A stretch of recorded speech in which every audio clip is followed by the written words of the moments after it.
कर्म का बंधन अवश्य निर्मित होता है, किंतु कार्य का बंधन निर्मित नहीं होता पार्थ।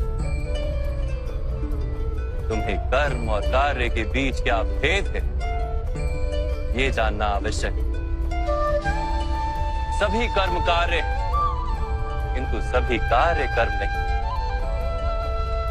कर्म उस कार्य को कहते हैं जिसके साथ फल की आशा जुड़ी हो। मनुष्य जब भी सुख की, संपत्ति, प्रशंसा की आशा रखकर कोई कार्य करता है तो वो उस कार्य के फल से बंध जाता है।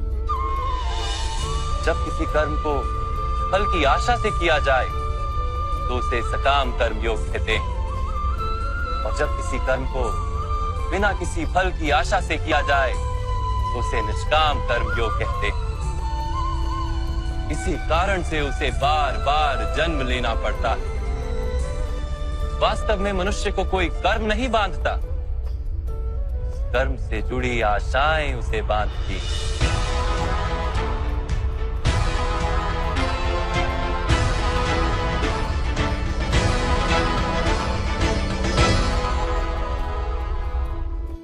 वास्तव में मनुष्य को कोई कर्म नहीं बांधता, उस कर्म से जुड़ी आशाएं उसे बांधती हैं। वो कैसे माधव? यदि इस युद्ध में तुम्हें विजय होने की आशा है तो पराजित होने पर तुम्हें भीषण दुख होगा, और वो दुख तुमसे कोई अन्य कार्य करवाएगा जिसके लिए तुम्हें दूसरा जन्म लेना पड़ेगा।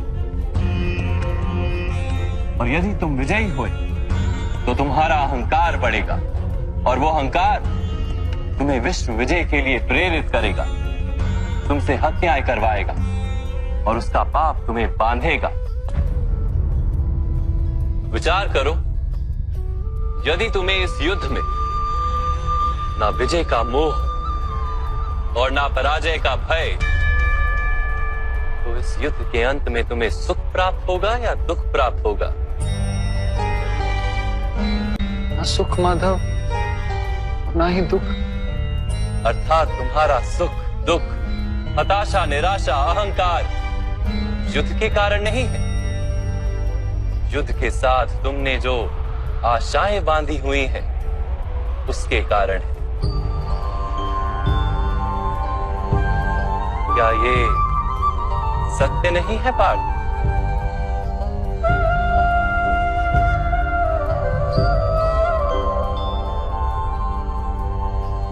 सुख दुखे समे कृत्वा लाभा लाभो जया जयो ततो युद्धाय युज्यस्व नैवं पाप मवाप्स्यसि।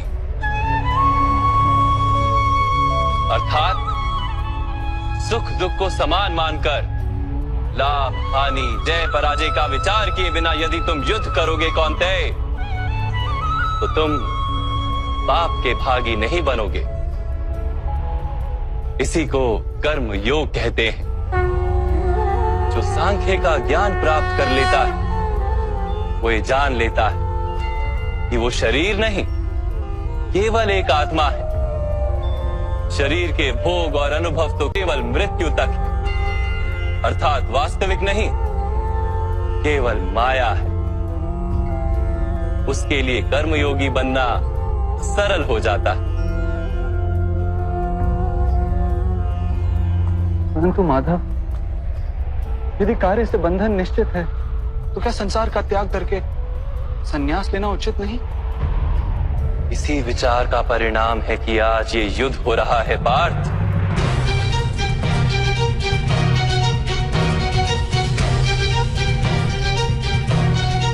विचार करो, जब सत्व गुण से भरे धर्म को जानने वाले लोग कर्मों का त्याग करते हैं, तब अधर्म से भरे लोग भी संसार को चलाते हैं।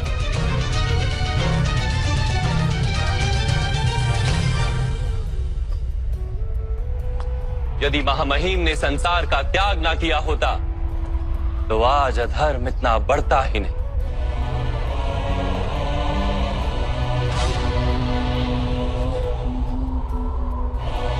और तुम्हारे पिता ने यदि संन्यास ना लिया होता तो आज भ्राता युधिष्ठिर सुख से राज कर रहे होते।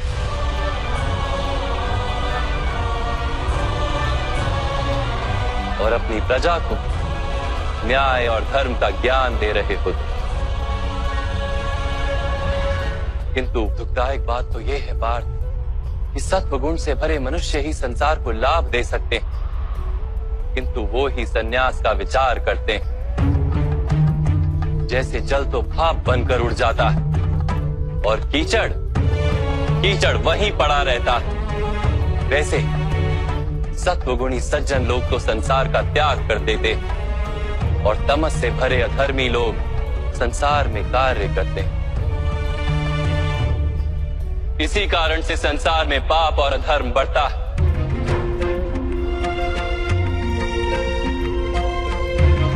किंतु कर्मयोग इस विचित्र स्थिति से सारे संसार का रक्षण करता है। कर्मयोगी फल की आशा का त्याग करता है, किंतु कर्मों का त्याग नहीं करता। वो इसी संसार में रहता है, सन्यासी की भांति सारे कार्य करता है, किंतु उनमें लिप्त नहीं होता। कर्मयोगी अपनी संतानों से, स्वजनों से, अपनी प्रजा से कोई अपेक्षा या आशा नहीं रखता। स्वयं उसे संन्यास का लाभ होता, किंतु समाज को संसारी की भांति लाभ देता। मनुष्य अपनी संतानों के सुख के लिए श्रम करता है माधव। अपनी संतान से सुख की अपेक्षा कैसे न रखे?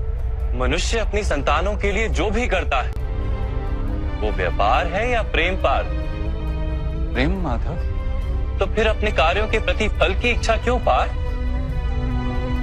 भविष्य का लाभ तो व्यापार में देखा जाता है, प्रेम में नहीं। जो मनुष्य अपनी संतानों का चरित्र निर्माण उचित रूप से करता है, संतानों को प्रेम और धर्म के संस्कार देता है, उसकी संतानें भी मनुष्य को प्रेम और सुरक्षा अवश्य देती। संतानों के कर्म, स्वजनों के व्यवहार उनके कर्म है पार्थ। और जब उनके कर्मों पर हमारा कोई अधिकार नहीं होता, तो उनसे आशाएं और अपेक्षाएं रखने का क्या प्रयोजन? यदि गहन विचार करोगे पार्थ, तो शीघ्र ही ये जान लोगे कि जीवन में ऐसा कोई कार्य नहीं है जिसके साथ आशाएं और अपेक्षाएं जोड़ना अनिवार्य हो। जब सृष्टि ही परमात्मा है और मनुष्य स्वयं परमात्मा का अंश है, तो सारे कार्य परमात्मा ही करते हैं, मनुष्य स्वयं कुछ नहीं करता। यही कर्मयोग का मूल सिद्धांत है पार्थ।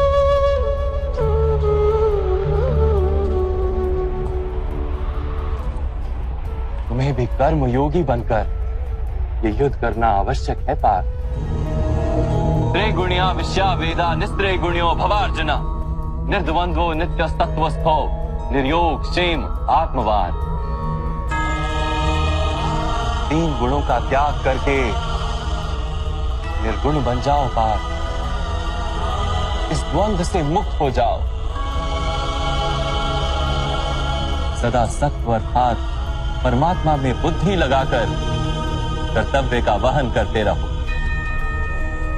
कुछ प्राप्त करने की इच्छा और कुछ प्राप्त किए हुए का रक्षण करने का विचार त्याग दो पार्थ, और अपनी आत्मा को स्वतंत्र कर।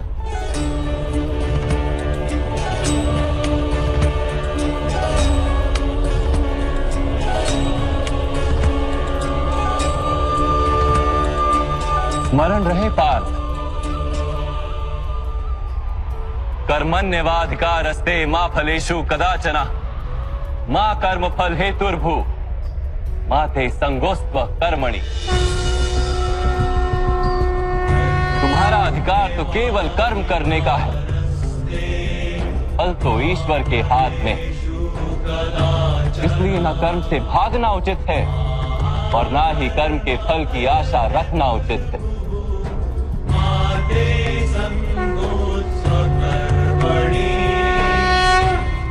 जो फल का त्याग कर दे परंतु कर्म का त्याग ना करे, ऐसे कर्मयोगी को कैसे जाना जा सकता है माधव?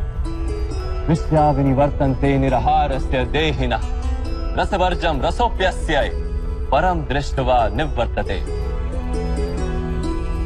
सुनो पार्थ, जो स्वाद से छूटने के लिए भोजन का ही त्याग कर देता है, वास्तव में उसके मन से स्वाद की लालसा कभी जाती ही नहीं। उसे दोहरी हानि होती है। एक तो वो निर्बल हो जाता है, जिसके कारण परमात्मा को प्राप्त करने का जो प्रयत्न अनिवार्य है उसे वो नहीं कर पाता, और दूसरा, सदा ही उसका मन स्वाद की लालसा से भरा रहता है। इसलिए भोजन का त्याग करने से उत्तम है स्वाद की लालसा का ही त्याग कर दिया जाए।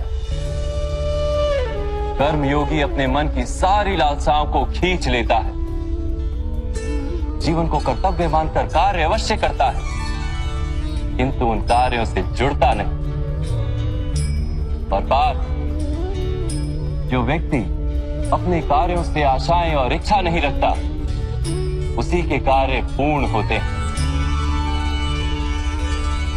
एक असफलता से दुखी होकर जिसका मन डोलता नहीं, एक सत्ता से आनंदित होकर जो स्वयं को सर्वश्रेष्ठ नहीं मानता, ऐसे ही व्यक्ति को कर्म योगी कहते हैं। और ऐसा व्यक्ति जीवन में बार बार सफल होता है।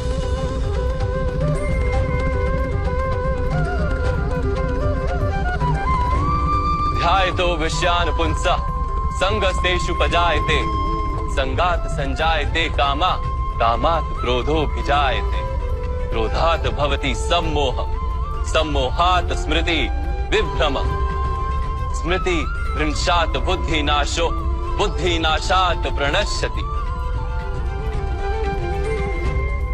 फल की आशा से कामना प्रकट होती है, और कामना का तो स्वभाव है असंतुष्ट रहना। असंतोष से क्रोध उत्पन्न होता है, और क्रोध से मोह जन्मता है। मोह के कारण व्यक्ति आचार और व्यवहार का ज्ञान ही भूल जाता है। ज्ञान के जाने से बुद्धि चली जाती है, अनुचित प्रकार के कार्य होने लगते हैं, और समाज ऐसे व्यक्ति का शत्रु बन जाता है। और अंत में ऐसे मनुष्य पूर्णतः पतन हो जाता है।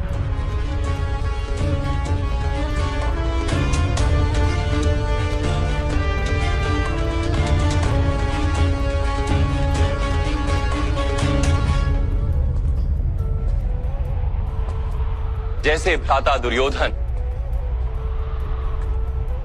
उनके सेनापति महामहिम उनके ही शत्रु हैं, और तुम्हें विजय का आशीर्वाद दिया।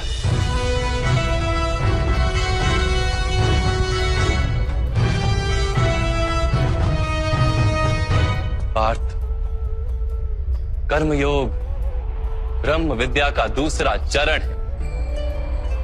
परमात्मा में अपनी बुद्धि स्थिर करो, स्वयं को आत्मा जानो, मिथ्या बंधनों से मुक्त हो जाओ।